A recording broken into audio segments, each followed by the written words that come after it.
C'est une des conséquences du trafic routier qui se développe en Afrique, souvent de façon anarchique. Les accidents de la route se multiplient. C'est également le cas en Guinée, où l'on compte chaque année plus de 3000 morts et blessés. Alors comment venir à bout de ce fléau? Eh bien, pour en parler, nous sommes ce soir avec Abdou Mbaye, entrepreneur social et président de la Fondation Femmes. Bonsoir. Bonsoir. Soyez le bienvenu sur le plateau du Journal Afrique. Merci d'être avec nous. Alors, je viens de dénoncer les chiffres. 3000 morts et blessés chaque année en République de Guinée. Est-ce qu'on a une idée? Est-ce qu'on sait un peu plus sur ces chiffres? Qui sont les victimes? Est-ce que c'est essentiellement des piétons, des deux roues, des voitures? Voilà. Quelle est la physionomie de ces accidents? En fait, je pense que c'est les automobilistes, les taxis-motos, et ça vient de tout le système, en fait. Et nous, on a lancé en octobre dernier les journées citoyennes pour faire de la sensibilisation dans la commune de Ratoma, parce que c'est une commune qui est plus touchée par ce fléau. Donc, du coup, on est sur un truc de 1 an, une sensibilisation d'une année et d'information. Donc, en mois de septembre, à partir du 20 septembre, on va faire une synergie avec d'autres fondations pour pouvoir lancer les journées citoyennes et continuer la sensibilisation, parce que vous n'êtes pas sans savoir qu'il y a 1 mois passé, malgré la sensibilisation, on a enregistré encore plus de 28 morts vers Télémilé et tout. Et beaucoup de familles sont victimes, et surtout, nous, au niveau de la fondation, on est assez basé sur les problématiques des femmes.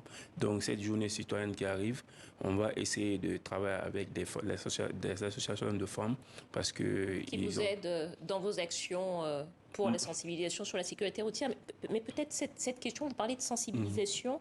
Concrètement, comment est-ce que vous faites? Quelles sont vos actions sur le terrain? On voit quelques images derrière vous. Bon, ça, par exemple, on a fait en octobre dernier, c'était une formation, parce que il faut reconnaître qu'en Guinée, il n'y a pas encore d'école de taxi-moto. Donc, c'est anarchique. Les gens, ils viennent, les jeunes, ils prennent la moto. 2, 3 jours, ils apprennent, ils vont sur la route.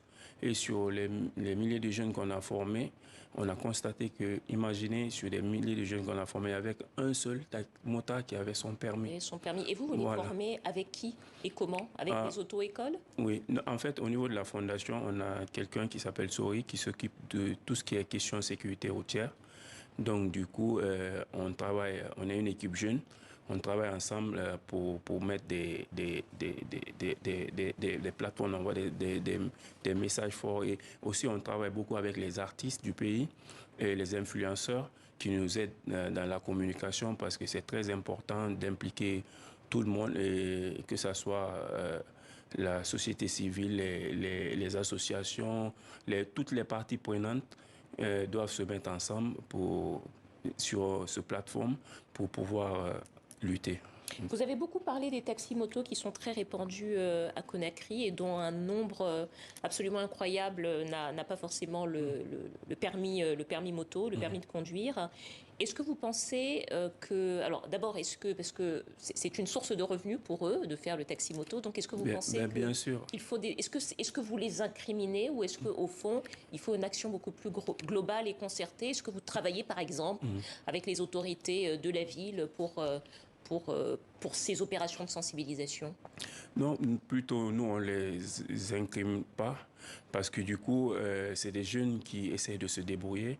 Il y en a même où tu trouves des universitaires qui ont fini leur étude, mais du coup, ils commencent à faire le taxi-moto. 2, 3 jours après, en banlieue aujourd'hui de Conakry, il y a même des cimetières, on appelle cimetières de taxi-moto. Et nous, on a essayé de faire des enquêtes au niveau des hôpitaux, où on te dit, chaque 10, 15 minutes, il y a un problème. Il y a un motard, il y a des coins spécialement pour les motards, parce que c'est des jeunes. Nous, on pense qu'il faut plutôt les organiser, les former et essayer d'encadrer ce qu'ils sont en train de faire, mais pas parce qu'ils font vivre beaucoup de familles à travers ça en Guinée. Avec qui est-ce que vous travaillez dans votre fondation? Dans notre fondation, on est une équipe de 4 personnes, une équipe jeune, et on a commencé à 5 ans, c'était un peu compliqué parce que les gens n'y croyaient pas. Nous, on était plus faire une fondation en Guinée. On me dit, mais Abdou, tu es fou. Qu'est-ce que tu vas faire avec une fondation? Tu n'es pas riche et tout.